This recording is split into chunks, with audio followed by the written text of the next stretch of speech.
What's up, dude? Hey, what's up, Pat, man? Not too much. Just hanging out in the garage, as per the usual. How about yourself? Hey, I'm hanging out in the cafe. The virtual. Yeah, I thought was that a background? Or is that really where you're at? No, it's a real Oh, okay, background. It's a okay. Yeah. real. I didn't know if we were in a virtual cafe. Let's All right. So yeah, I got a lot of questions. As per the again, as per the usual, I have many questions. do it.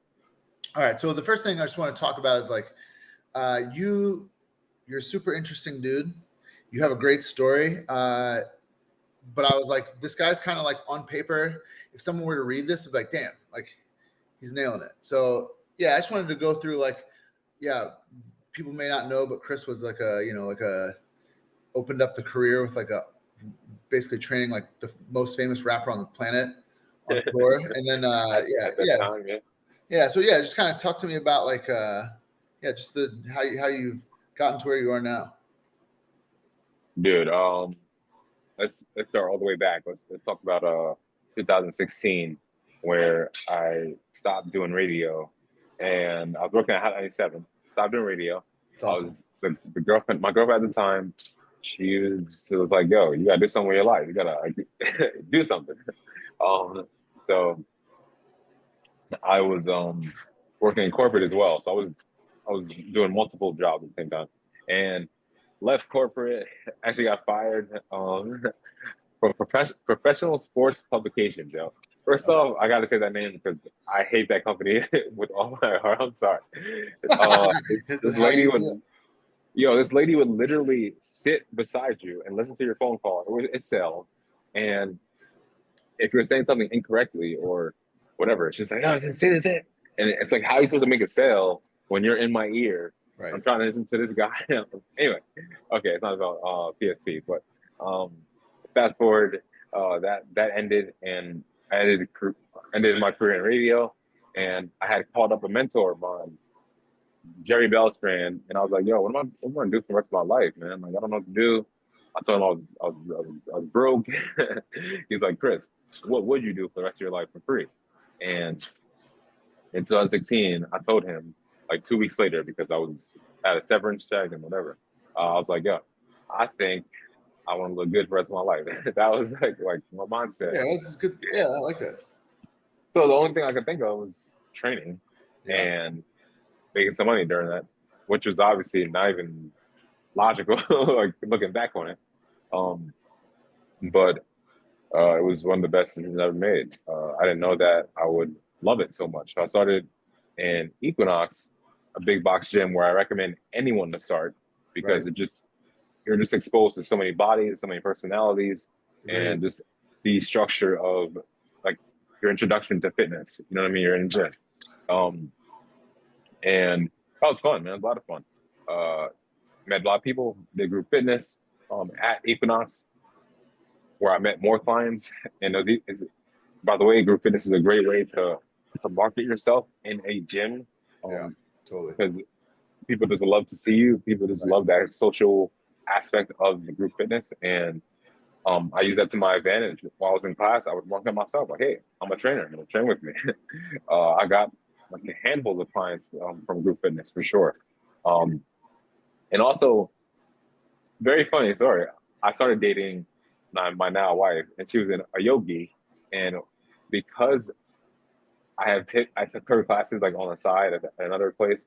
I'll never forget one time a yoga instructor didn't show up for their class, so they were running late. So they asked, they're like, "Hey, who can do this?" I was like, "Hey, me." uh, that was funny. So I started doing like Oh the boy. first 5 minutes of Bikram yoga. Oh, that's it. This is not a lot. This is not a lot. I got one client that day. I started doing like the first 5 minutes of Bikram, like just the breathing, like yo, they loved it. They loved it. They gave me a round of applause as I left the studio. It was great. That's fucking. That's Um, amazing. yeah, but fast forward. During Equinox, I actually left for 6 weeks to go on tour with Designer. At the time, like his biggest hit was Panda, Panda, Panda, Panda. I got bras in Atlanta. Like you know the song. You've heard it. You've heard it a couple times. You've heard it a bunch of times. fun 6 weeks, also a frustrating 6 weeks. It was a learning experience. Um, I thought as a trainer, this was the top of the top. This is you made it if you train a celebrity. That's just what I thought. Right. And I would learn later that that's not really anything because I came back to Brooklyn and Adidas sent me a bunch of stuff, which is cool. So I came home, it's like Adidas shoes, Adidas swag, which is cool. But I was just back in Brooklyn, like nothing changed in my life. um, so I realized at that point that you just have to just make yourself. You have to make a lane for yourself, for real. Like no one's going to make this lane for you, no matter what celebrity. Like yes, it helps for sure, but it wasn't what I thought. And then I left Equinox when I actually went back to Equinox after the tour, and they invited me in, and I think it's worth mentioning. I had to quit because I was gone for more than I think 3 weeks is like the gap of time you can leave. So I had Wow, to quit that's technically, crazy. and then they had to rehire me. So I started on the ground again, like the floor, Right. blue shirt all day. Like I worked my way back up to the black shirt, You had to go back to the blue shirt. back to the blue shirt, and I had to see my clients train with other people. Oh, It was a weird situation. I that's feel like people didn't want me back. It was such a weird situation. But look, I mean, I'll say that, like, yeah, they're definitely good at that. But I would say that also, like what you said, I feel like they have such hard corporate rules that if you get really good and you like just, I did the same thing. I mean, we're talking about the same exact thing. Like, I did the same process, was in the blue shirt, wearing that beacon blue shirt, looking like a D. But like, look, but once I got off of that and like really pushed it, Equinox is such a good place. They, I think they're always happy to have like really good trainers on the team, regardless. Absolutely.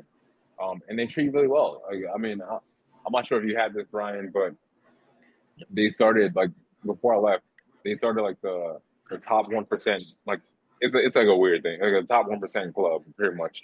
And they take you out for dinners, like stuff like that, like periodically throughout the year. No, I That missed was that pretty era. fun. Oh Yeah, yeah. they never took me out to dinner, but they took me to court. They took me to court. The reason why it was. I mean, to me that's cooler to me, but like the reason why it was kind of weird too because they kind of start separating you from your peers. It's not like a healthy environment to me with that. But it was cool.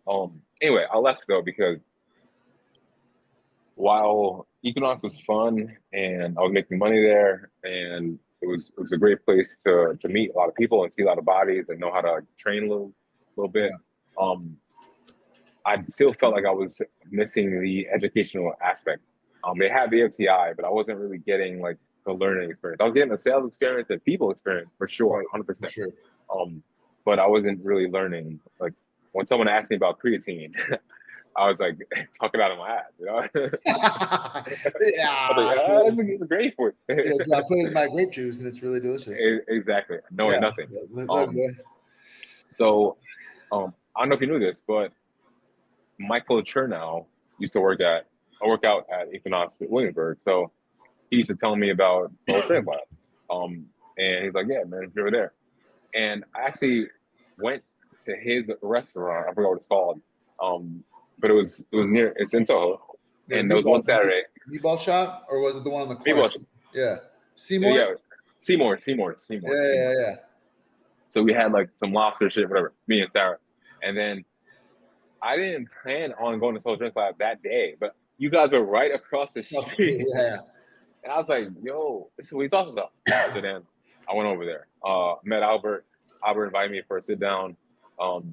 And later, the rest is history, but I'll say just to rewind, I was happy because, you know, he spoke highly of you guys as a place to learn. Like you can learn a Right. lot there. These guys are great. You guys, they know their stuff. So I didn't even hesitate. Once I saw it, I was like, oh, wow. I walked right in. And Albert invited me for an interview. And then I thought the coolest part was when I interviewed with you and we were working out. We did a workout interview. That was pretty cool. I like that. Your The bench. workout interview. That was good. That was Yeah, probably to date. That was probably the best interview we've done. Like, that was yeah, excellent. that was a great interview, man. Yeah, and you just teaching me a bunch of things. You also dropping a bunch of names that I did not even know. I was just nodding my head, and I was like, I gotta learn these names. I gotta learn these names. Yeah. And then yeah, so that was the first, I guess, real true introduction to like the evidence base. I remember you sent us the learning methods, the science of strength, the principles of strength, RP, periodization was like, I'm not saying the name of the book right. Oh, what The, was it? It was the science and methods of scientific strength. principles of strength training. Yes, the scientific principles. I Yeah. still have that on my desktop today. Yeah, um, awesome book. That was such a good one. Yeah, and you guys got me into that. You guys also got me into ebooks. Period. I remember I sent you guys some ebooks to put into the folder Yeah, yeah, because yeah. I was like, yeah, this is cool. Yeah, it was the first introduction to like that space, and when I realized like at Soho Strength Lab, and I think this is for anyone really searching for whatever they feel like they can lean into more, what they really love about fitness, like lean into that more. Like Right. don't follow whatever it is, whatever. Like lean into what you really love about fitness the most you can. I think that's going to be like the best advice for any trainer. Um, so leaning into that, with you guys, once again, the evidence-based space, you guys were saying everything that I would say in my head about the fitness industry and about just like training. And no, like, real talk though. Yeah, So yeah, it's like, common experience. wow, I want to be around these people more. Like Yeah. that's straight up. So Soho Strength Lab was just a great experience, man. Like 100%. And I just got better. It helped polish my programming, but also polish my training etiquette. Like how are you supposed to be in the gym as a trainer? Like it was everything. Of course, the pandemic hit. We're fast forwarding to 2020. I was at Soho Strength Lab from like 2018 to 2022. But fast forward, pandemic hit, man, and we had to train from home. Yeah. Well, what a time. That was like a interesting time to be a coach. That was a very interesting time. It really helped weed out the weed, though, too, Yeah, to be for honest. sure. Like, Yeah, yeah, for sure. A yeah, lot of people fell out of that. a lot of people fell out, and then there was a resurgence of like new trainers too. Like there was like new faces, new people that love training. It was a crazy interesting time. Um, I'll never forget. My one client at SSL was always telling me, like, you hear what happened in China? This thing is going on, it's going crazy. It's like, I was telling, shut up, Chris, and do your damn push up. Like, I was just not even paying attention, not even paying attention to him at all. And then, boom, like, I was like, damn, this motherfucker was right. Because he was telling me the entire time, this shit is real. Yeah. And yeah, pandemic hit, but we still had to train. I was training clients virtually. And I will say, I know I'm going on, Ryan, but I will say the pandemic was also a a character building moment or time for sure, because during that time I also had a bunch of time to and get my precision nutrition certification and look more into the evidence. And I discovered other people in the field, Yeah. and people that it was funny because the first time I found more people that are jacked. They're talking like how I want to end up talking. Like I was like, oh wow, they exist. Like, and once again, it just kind of reaffirmed like this is possible. Like you can be in fitness for life and Right. and do it.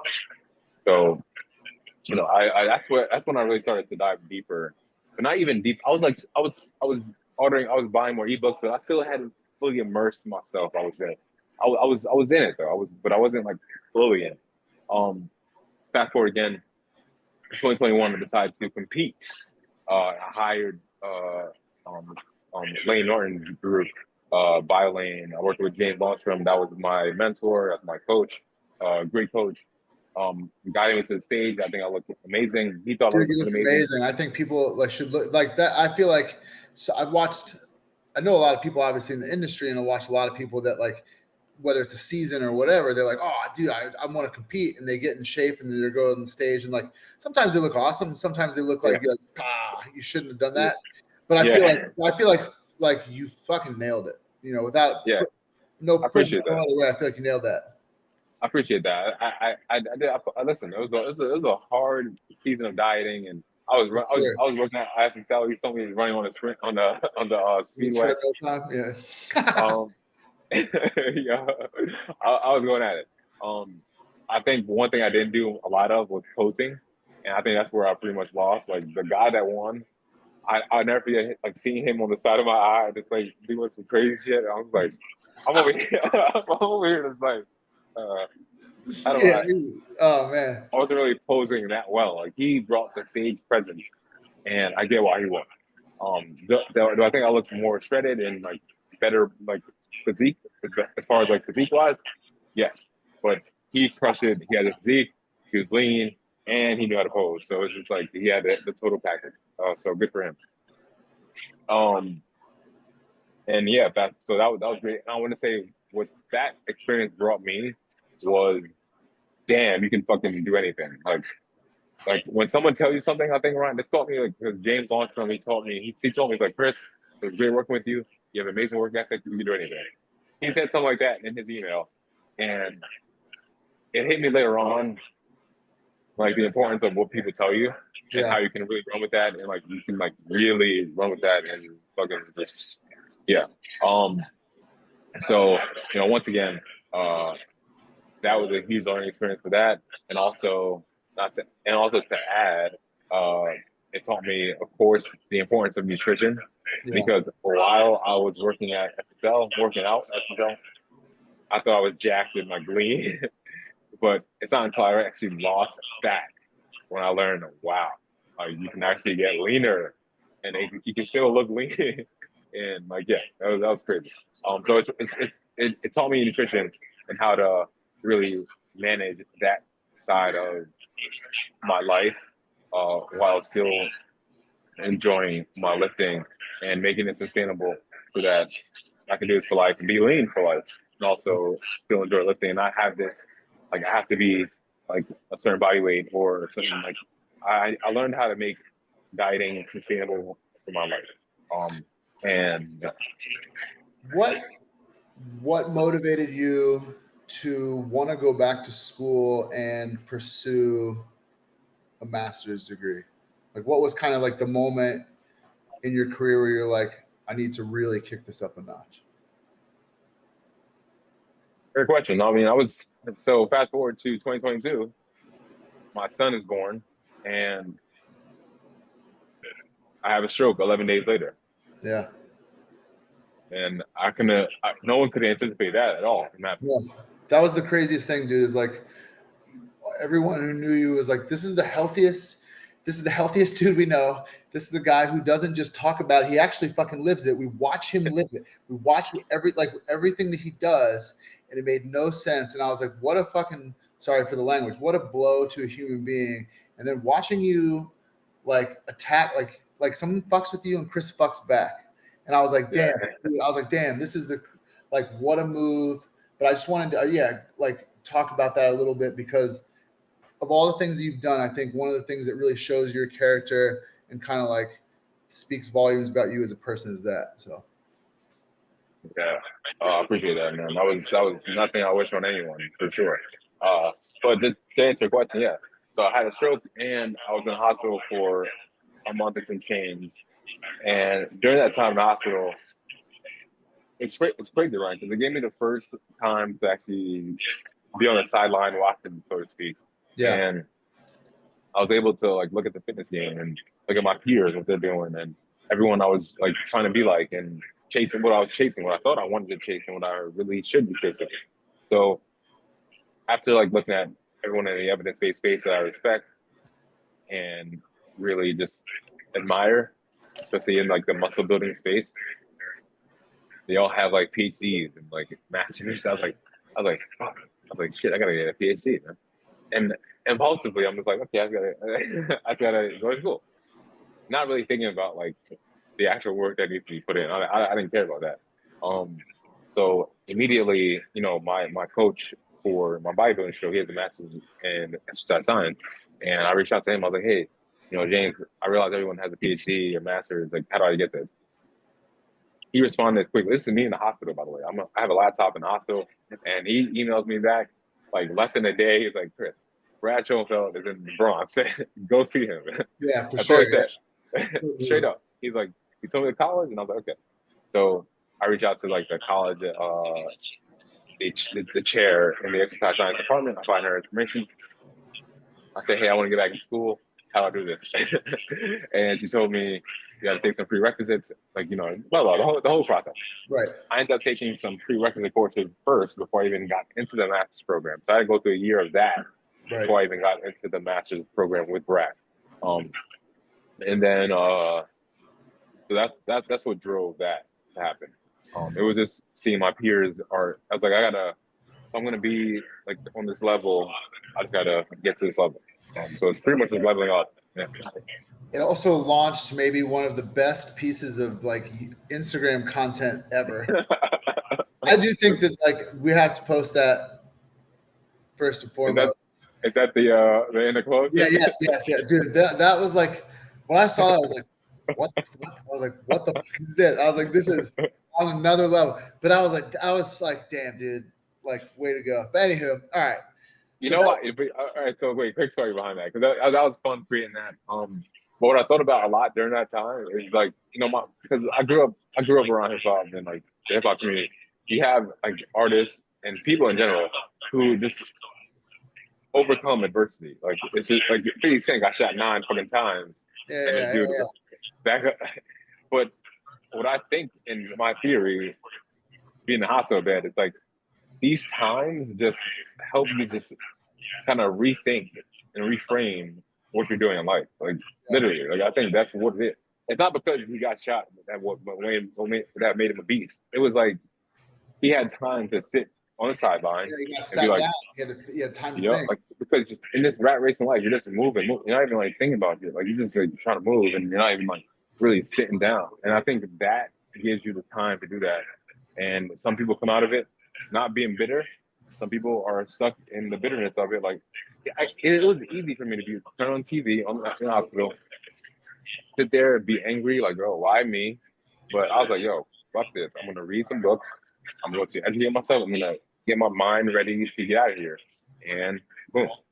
So yeah, I just like something I feel like was associated with success, with like like 50 Cent or Kanye West in the car crash, or the list goes on. Dude, I think it's like it was just like such an amazing thing to watch, and like just to like infinite respect for your attitude and like just your approach to attacking things that kind of like would, like you said, knock a lot of people down. All right, I got like a little list of questions for you that we can kind of hit a little bit rapid fire.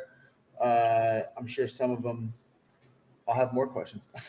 All right, so first one to me is obviously Brad Schoenfeld is like such a legend in terms of just constant stream of information and clarity when it comes to the not just a lot of info, but like some pretty clear stuff. What's it like with that guy? Like learning from him, like supervising what you're doing, and etc. It's intimidating as hell. Yeah, he is the man. And Brad is the man of very few words. He needs things like he's like you said, clarity. He's all about clarity. Like if your shit is not clear, he'll tell you straight up. He's not wasting anyone's time.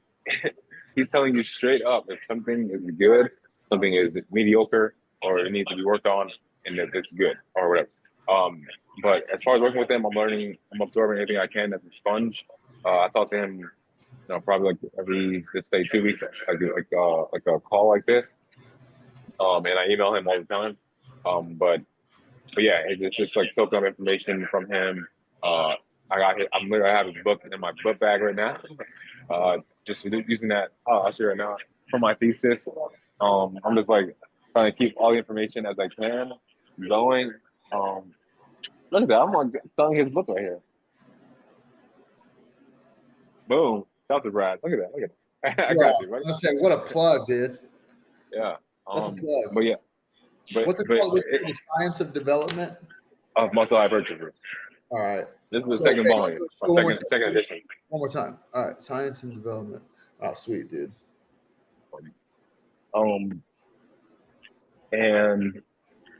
Yeah, it's just great working with him, man. Well, I would say my knee-jerk reaction, intimidating, is like the word. I was like, dude, what a move. Like, like that was what I was thinking. I was like, dude, I would be so shit scared to speak. you know, it's like when you go to any learning experience and like you don't want to open your mouth and sound like a dummy. But also like there are certain people that stand in the front of the room that depending on the class, like they don't know whether you're right or wrong anyway, you know, but Yeah, this is the guy. So I was like, this wow. is the guy, and I think it's just he just respects your hard work. You know, like, Yeah. and you know when someone's working hard. You know, like, and I will say this: it's funny because the first year I had like the first 2 semesters of my like the master's program, or the first semester I had like two classes, and I've seen like when I was doing papers for him then, and I talked to him then, and how I talk to him now, and do papers for him, it's like night and day different. It's crazy, like, you know, because there's like a gap where I didn't have any classes with him at all for like 2 semesters in a row. Right. So the gap just showed me like, wow, like I have grown in this process. Yeah. Yeah, That's for amazing. I mean, sure. that's amazing. I mean, I feel like that's like kind of what you hope is that the person who oversees your stuff and that's influencing you really is what you think they are. And that's amazing. All Correct. right. Here are my dork questions. Some are just things that like I just watched this like wrestling match in the industry with coaches, just like kind of like what's you know everyone wants the best practice. We don't want to waste our time. We want to you know we do want to be known as good at what we do, so we go back and forth. All right, Cool. big one that I always see is like you have two types of hypertrophy training. You have like the programs that are they almost look like conditioning programs where it's like 5 by 10, 45 to 60 seconds rest in between, and then you know maybe you know whatever that intensity you can possibly maintain that Yeah. organization will allow you to do right. And then the other one is more like all right, you have like 8 sets of 4, 5 sets of 6, something like that, but at a much higher average intensity and longer rest periods. Like, you know, maybe not a totally complete rest period, but more than adequate 90 seconds, 2 minutes, 3 minutes, even. Like, what, in your opinion, like, where are we at? Like, what in your opinion is better? Is the metabolic aspect such a big driver of hypertrophy that you should be chasing it, or is it like strain time? Like, what do you think? We talk about regarding the rest intervals or Yeah, like the rest. just like the sorry the rest intervals or the volume itself. You brought up like the set to 10 or set to 4, something like that. Well, like I guess the biggest thing is like a lot of things I see are like they're more squeezing the rest period. I would say like they're kind of making a metabolic approach as opposed to the ones that are like a longer rest period and higher average intensity. Um, I think the the simple way to put this is you should rest as much as you need where you can perform optimally for your next set.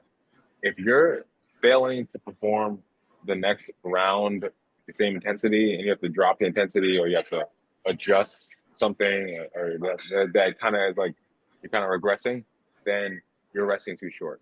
But I will say from the evidence as far as strength goes, um, you should definitely consider your rest periods. And like choose a time that's going to allow you to perform the same amount of reps, like with good form and with good control, versus rushing your reps. If it's not possible for you because of your lifestyle and you're in a rush, then make that block hypertrophy where you can rest shorter. And even if you do drop the weight with hypertrophy, you're still like pushing it out. Um, you're still getting the results you would normally get or something close to that versus, strength. What do you think? Like, is there a threshold of intensity when it comes to hypertrophy training that it's important to maintain? Like, is there a certain intensity where you're like, it's not really worth counting?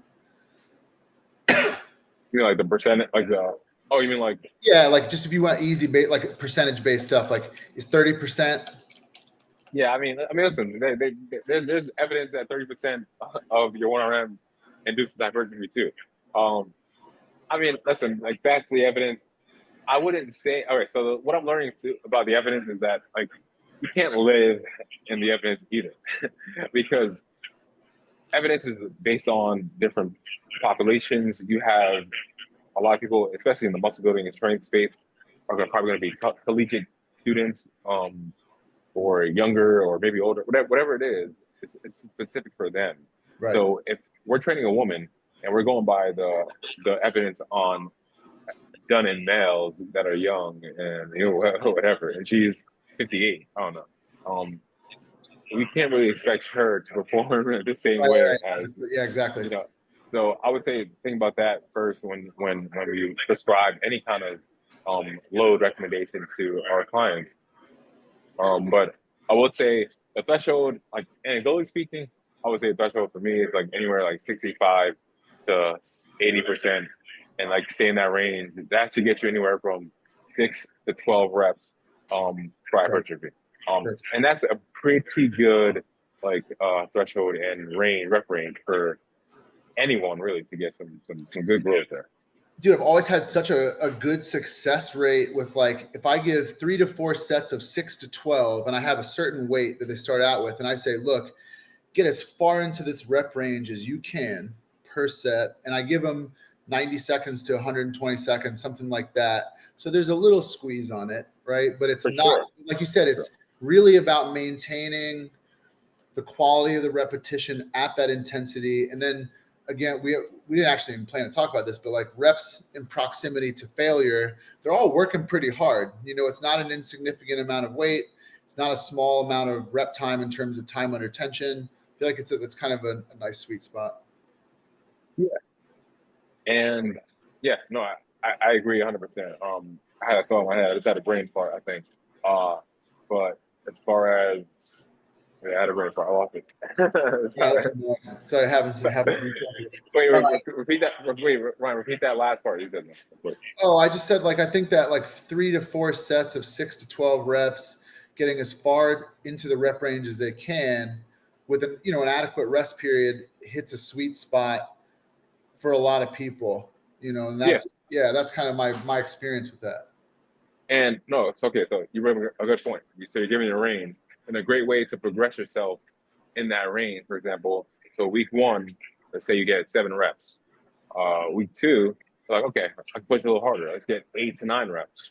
And week three, 10 to 11, whatever that may be.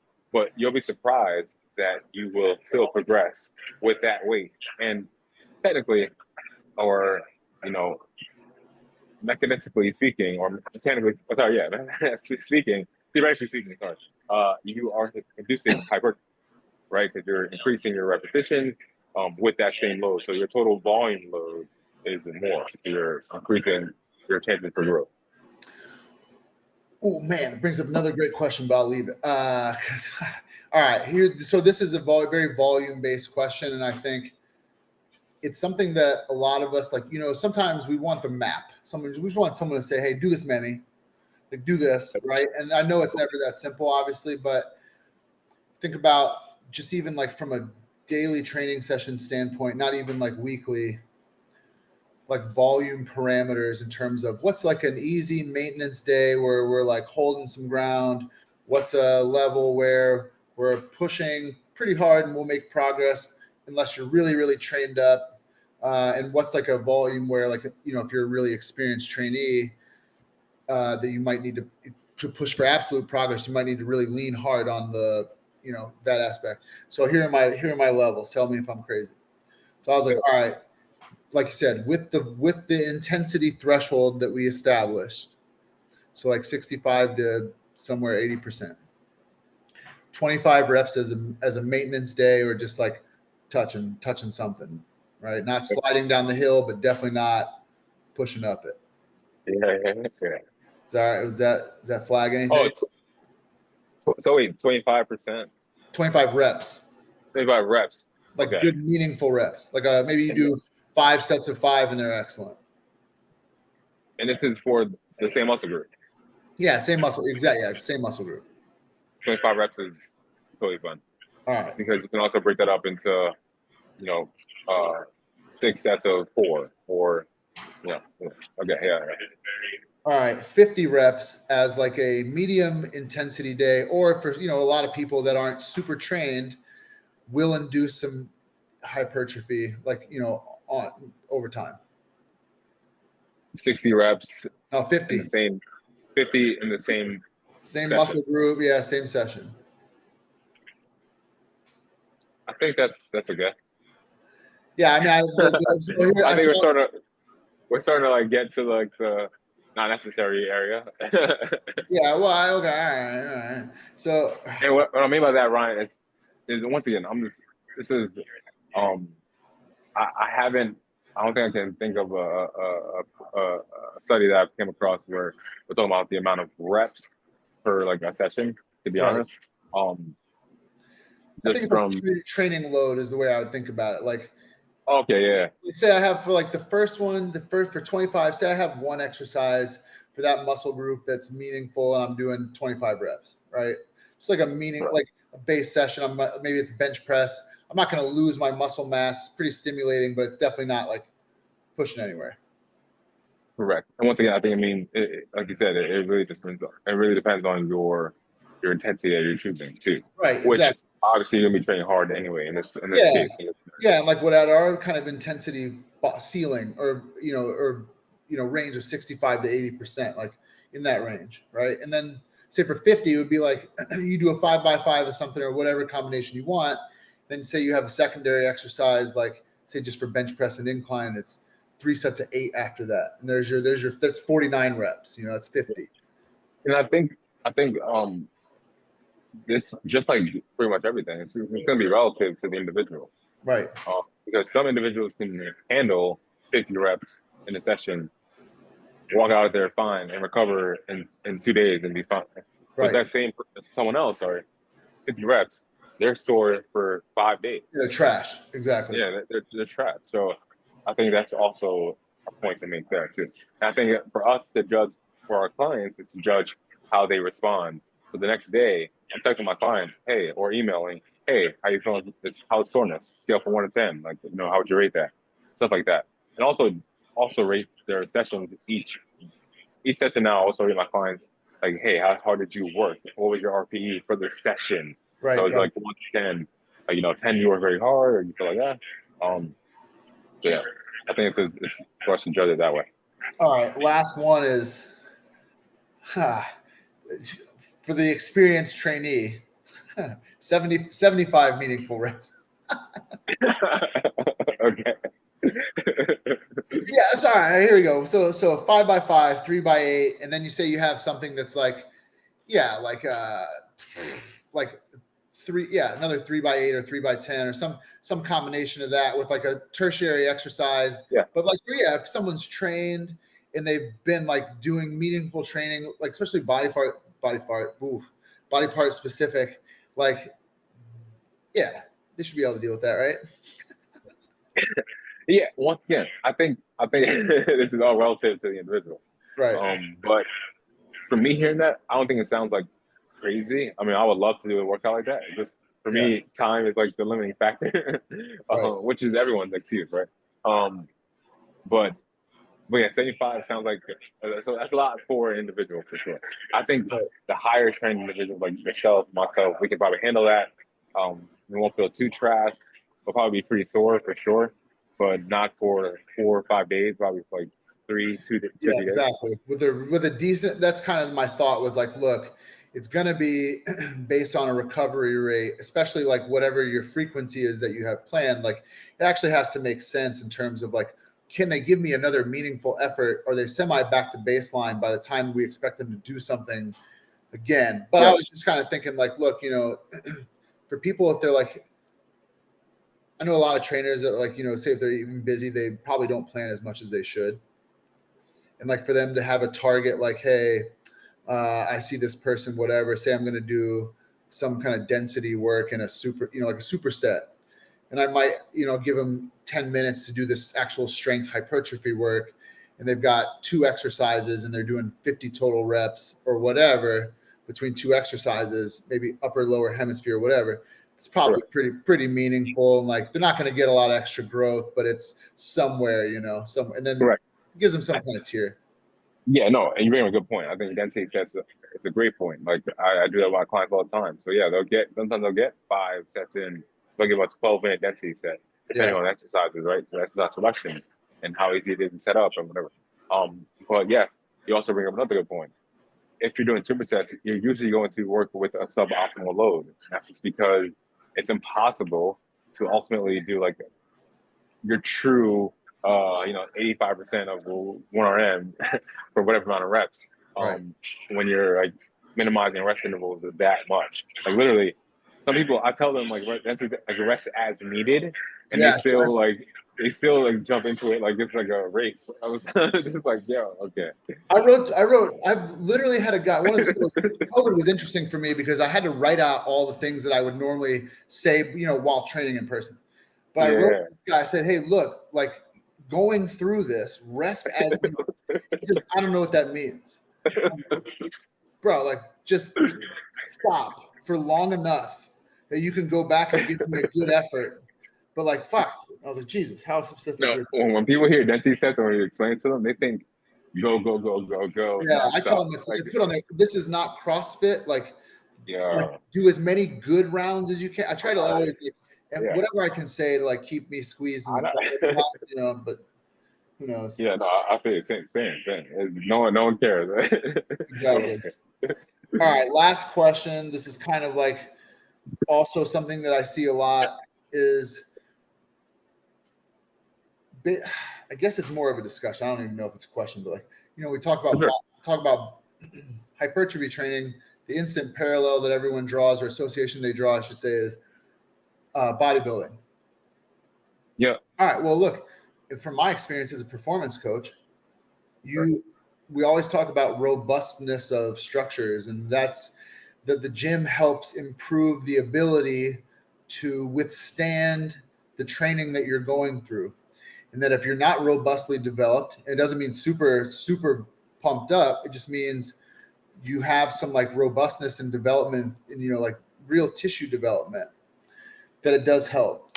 Yeah, I guess I would say like, what's your thought on that? Like, I think that if you're really good at hypertrophy training overall, you're going to be better at making a more robust athlete and a robust client. If we're talking about just personal training, I think that's like a big deal. Is like, what can we do for these people to set them up for life? Is like, it encapsulates hypertrophy training encapsulates a lot of that. Right. Um, I agree 100% with everything you just said. I think the term that I generally use um, when it comes to time is resistance training, because it takes out like first off, it's in the literature, strength training, resistance training, weight training, whatever that, and they usually operationally define it as like the same thing. I can't use that exact definition, but when you say hypertrophy training or muscle growth or muscle building training, or whatever that is when they're like they put their blockers on. I'm like, oh, I can't do this because I'm a bodybuilder now. Like, and it's like, yeah, like first off, you probably do need to go through a growth or a period of bodybuilding, yes. But if you describe like that, the women think they're gonna get bulky, for example. Right. Some men no one near that bulky too, so they think, oh, I'm gonna get like Arnold Schwarzenegger. I want to be like that. So it's like it gives them this um idea, I guess, of what that is.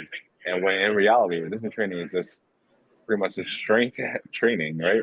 And it's proven to regulate your blood, your muscle tissue, obviously, to lower your blood pressure, to of course attenuate sarcopenia in the older population, so you don't fall, and a bunch of other health benefits for sure.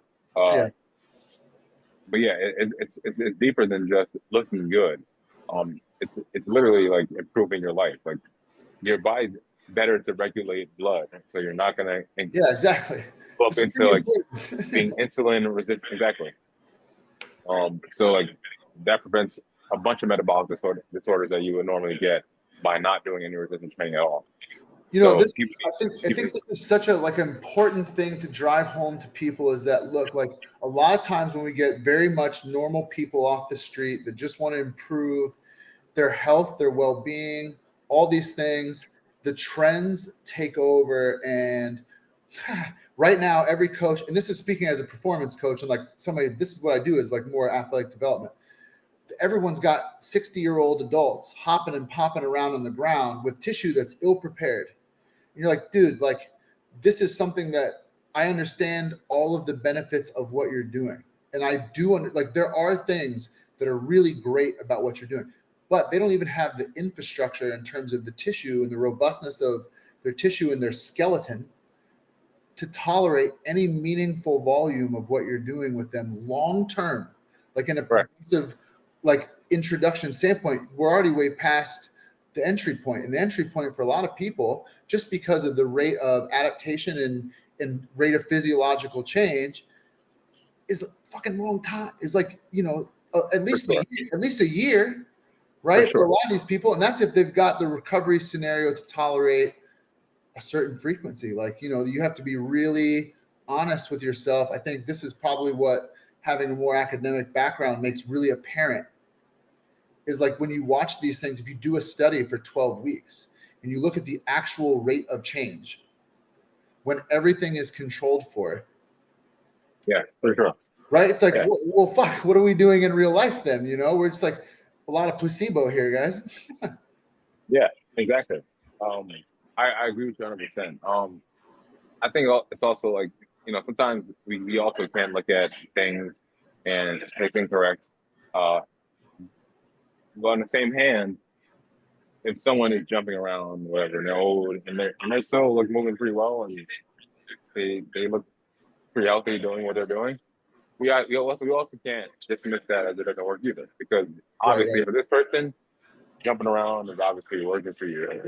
Like you're still healthier than the person that's not doing anything and sitting down. So I think that's also worth mentioning. But yeah, I mean, I think the benefits to strength training is help with everything, like every single thing. And of course, the main thing is preserving as much muscle tissue as possible, building, of course, but as you get older, preserving as much as possible. And it's just like the gold standard for your overall health and movement. Literally, your skeletal muscle makes up your body, like 76% of it. So that is going to be important.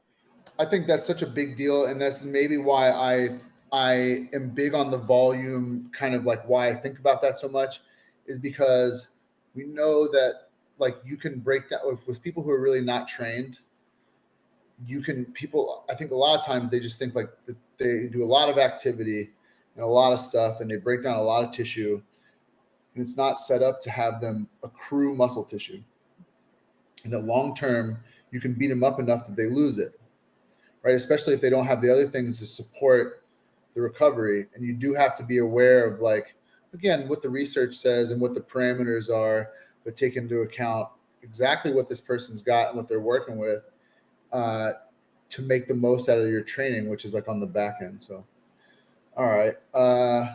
Yeah, for sure, man. I mean, before we wrap up, yeah, let's piggyback off that. Like, you know, for example, I'm a pretty well trained individual, I think, and I'm still making gains. And I say this because the other day on Sunday, I only had 5 total sets per chest. My chest was pretty sore yesterday. I mean, that was Monday, right? But I'm still feeling today. I'm gonna work out again today. So I'm still feeling my pec soreness from Sunday. So if I'm doing that and I'm training pretty hard, then the other individual, the newer client that is not training like that, they don't need to do half that much probably. Yeah. So it's just put that into context when we go out there as trainers. Like if something is stimulating for you, it's going to be extra hard for the person that's training. Because we do this for a living. We love to lift. Right. We do this because it's just a part of our lifestyle. It's not even like a thought, secondary. Like I have one. This brings out one last question, and this is kind of like, yeah. All right. If you had you have one exercise per workout that you can do for the rest of your life, right? So one per session. What set and rep scheme do you take? It's for hypertrophy. 12. For 6 to 12 either. All right. Anywhere from that. Even 6 to 10, to be honest. All right, that's great. Look, I'm happy because that's like what I do. But you know, I think, yeah, I think that's good. I mean, I think, yeah, 6 to 12. 6 to 10. 6 to 10, 6 to 12 is like. Damn. So now it's like, do I do the last two? Do I not? All right. I can live there because also thinking about. I know I got to run. I got a 12, but like also like think about the mental fatigue in a 15 plus rep scheme. Like Right. clients some of the time, for example, they're at like 10, they're like, oh, I got 5 more. And then it is like because of that, they're like, so like the effort isn't even there anymore. Or if it is, it's just like just not uh that like sufficient amount of reps that they could probably have if it was like 8 hard reps. Um versus like thinking about 15 Yeah, hard. for sure. All Yeah. right. Well, listen, dude, this was like this. Yeah, I think I got every question that I wrote down on my scribbled on my little sheet answered. I think this was like, yeah, extremely helpful. But I'm going to post this thing online so everyone can get to know us and get to know you, especially in what you do. And hope to see everyone on the 12th of April. Thanks, dude. Thank you, Ron. I'll see you, See bud. everyone soon. Yeah, I'll see you.